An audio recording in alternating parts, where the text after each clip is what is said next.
शंकर के मंदिर में प्रतिदिन जाने वाले को और एक और चीज अपने स्मरण में रहे, अगर शिव के मंदिर नहीं जा सकते तो अपने घर में जो शिवलिंग है उस पर जल चढ़ाओ।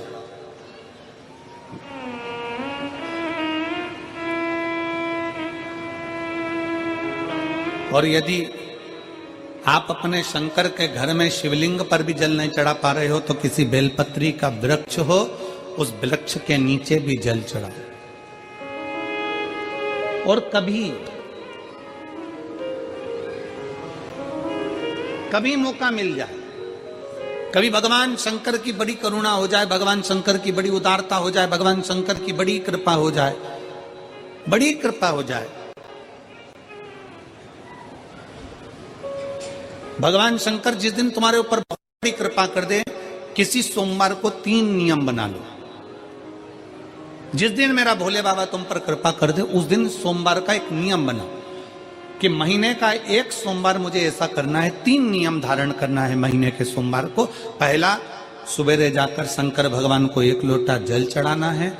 दूसरा, दोपहर के समय पर जाकर मुझे बेलपत्री के वृक्ष के नीचे एक चावल का दाना रखकर बेलपत्री की 7, 11, 21, 108, 51 जितनी परिक्रमा आप लगा सकते हो वो लगाना है।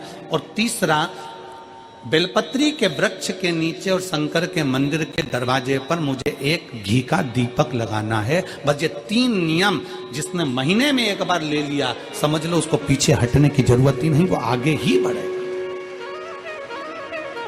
महीने के किसी एक सोमवार का ऐसा नियम बना लो कि मुझे 3 नियम धारण करना है महीने के किसी भी एक सोमवार को। हम ये नहीं कहेंगे कि तुम सोमवार 5 पढ़ रहे हैं तो 5 को करो, 4 पढ़ रहे हैं तो 4 को करो, 3 पढ़ रहे हैं तो 3 को करो।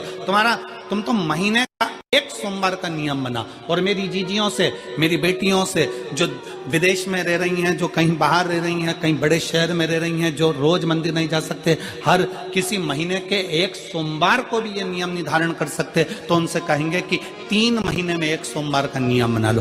3 महीने में नहीं बना सकते तो 6 महीने में एक सोमवार का नियम बना लो। और 6 महीने में नहीं बना सकते तो 1 साल में एक सोमवार का ऐसा नियम बना लो कि मैं साल का एक सोमवार ऐसा रहूंगी कि सुबह सोमवार के दिन मंदिर में जाकर जल चढ़ाऊंगी, दोपहर में जाकर बाबा को एक अक्षत का दाना रखकर, अक्षत का मतलब है कि बाबा मेरी दिनों दिन उन्नति करना। बेलपत्री के वृक्ष के नीचे जो अक्षत रखा जाता है वो उन्नति के लिए रखा जाता है। शंकर के शिवलिंग पर जो अक्षत रखा जाता है वो रोग मुक्ति के लिए रखा जाता है। अशोक सुंदरी पर जो अक्षत रखा जाता है वो संतान प्राप्ति के लिए रखा जाता है। षडानंद कार्तिकेय की ओर जो अक्षत रखा जाता है वो हमारे बच्चों की सुख समृद्धि के लिए रखा जाता है। विनायक की ओर, गणेश जी की ओर जो अक्षत रखा जाता है वो हमारे घर में कोई मंगल कार्य आ जाए उसके लिए रखा जाता है। और जो पीठिका होती है जिसपे शिवलिंग रखा होता है, पार्वती जी का हस्तकमल, उस पर अक्षत रखा जाता है तो नारी के अखंड सौभाग्य के लिए रखा जाता है। अक्षत रखने का भी तरीका है। एक चावल का दाना कहां रखा जाता है, क्यों रखा जाता है, कैसे रखा। अब कई लोग कहते हैं गुरुजी ये शिव महापुराण में आप ये नियम बताते हो, तरीका बताते हो। हम तो उनसे कहेंगे डॉक्टर के पास जाओगे तो डॉक्टर भी गोली लिखकर ये नहीं कह देगा कि ये सारी गोली एक साथ खा जा। डॉक्टर भी कहेगा ये गोली सुबह खाना है, ये गोली शाम को खाना है, ये गोली दोपहर में खाना, ये गोली भूखे रहकर खाना। बोलो सही है कि गलत है? ये रात्रि को खाना खाने के बाद खा लेना, ये खाना खाने के पहले, ये नाश्ते के पहले। और सुनो, ये दवाई, ये वाली पीछे वाली जो दवाई लो ना इसको दूध से लेना, ये वाली जो दवाई लो ना इसको पानी से लेना। और सुनो, ये डब्बी है इसको पानी में मिलाकर फिर पीना। दवाई लेने का भी तरीका है, उसी तरह शिव महापुराण में एक एक अक्षत का भी तरीका है और एक एक बेलपत्री का भी तरीका है। अब मान लो कई लोग कहते हैं गुरुजी आप ये तरीका बताते हो शिव पुराण के माध्यम से, कई लोगों के मन में संशय जागता है, तो अगर हम एक साथ चावल चढ़ा दे तो उसका क्या तरीका है? तो हमारा निवेदन है डॉक्टर जो दवाई ले एक ही बार में निपटा जाए, एक ही बार में खा ले। दवाई एक बार में पूरी खा गए असर नहीं करेगी, इसमें डॉक्टर का कोई दोष नहीं है। उसने तो बताया था ऐसे लेना, ऐसे लेना, और तुमने मैं डॉक्टर साहब ने पूछा दवाई पूरी ली, शाम की दवाई भूल गई थी, सवेरे की दवाई भूल गई थी, ये दवाई भूल गई थी। डॉक्टर कहेगा हमने तो नियम बताया था, तुमने नहीं खाई तो असर कहां से करेगी? तुम असर कब करती है? जब हम पूजन के तरीके को जान जाएं, जब हम अर्चना के तरीके को जाएं।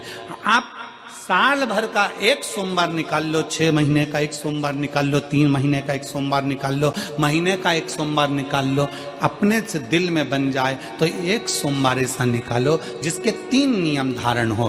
पहला, उसी सोमवार जिसको कर रहे हो उस दिन सुबह जल चढ़ाना।